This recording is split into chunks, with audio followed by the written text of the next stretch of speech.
Hi, I'm Yaminah, an associate therapist at the Center for Growth, and today I'd like to talk about hypervigilance after sexual betrayal. Hypervigilance is a state of heightened sensitivity to and awareness of potential threats and safety.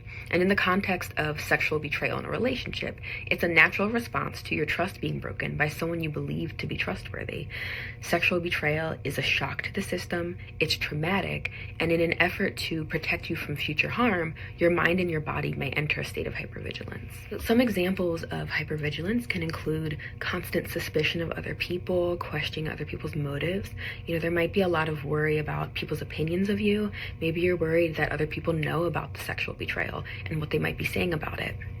Some people find themselves interrogating their partner about their whereabouts a lot, checking their partner's location, trying to make sure, where their partner said they were going to be at a certain time matches up with the location they can see on their phone. Some people will read their partner's text messages, go through their social media DMs, or even create alternative or fake accounts to observe their partner when their partner doesn't know that they're watching. Some people might also find themselves jumping or startling when their partner's phone rings, or feeling very anxious when they see their partner on the phone texting and questioning what their partner is up to and who their partner is talking to. Again, hypervigilance is a protective measure, and it's meant to keep you safe, but it's not sustainable. It can have debilitating effects on your physical and mental health. Hypervigilance can disrupt your sleep and your eating patterns. It can disrupt your concentration and your ability to think clearly. It can have negative impacts on your relationships, because if everyone feels like a threat, it's really hard to trust anyone.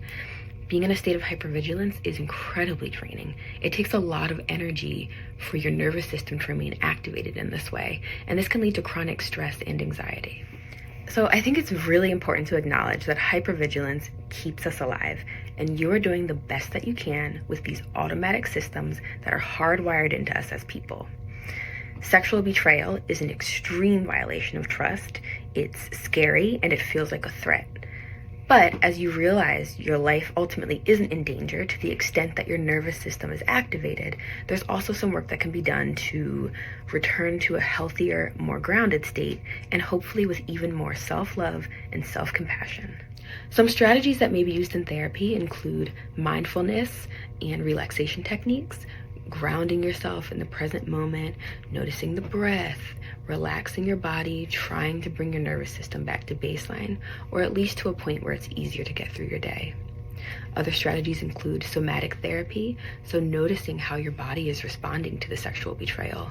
What sensations do you notice when you hear your partner's phone ring? What is it like to feel that? Can you describe that feeling? Where do you feel it? Does it have a color or a temperature to it? Other work includes cognitive behavioral therapy, or CBT. So what are the stories that you're telling yourself about relationships and about who you are after the sexual betrayal?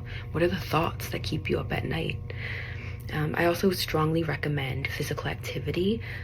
Because your nervous system is activated, there's a lot of energy that needs to be used. It needs to be put somewhere. And so you can channel that into the gym, into a walk, into dancing with some of your favorite songs. Just something to get your body moving and get your endorphins up. I also recommend couples therapy when appropriate, as well as support seeking. So support seeking can look like scheduling a friend date with your best friend, or hanging out with your sibling or your cousin who you get along with.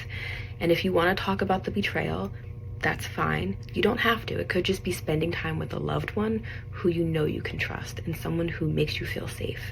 Alternatively, for support, that might look like joining a support group and spending time with other people who know what you've been through and are experiencing the same thing. If you're healing from sexual betrayal, I want you to know that the hypervigilance you may be feeling is normal. You're not alone at all, and there is help available. And if you'd like to connect, please don't hesitate to reach out.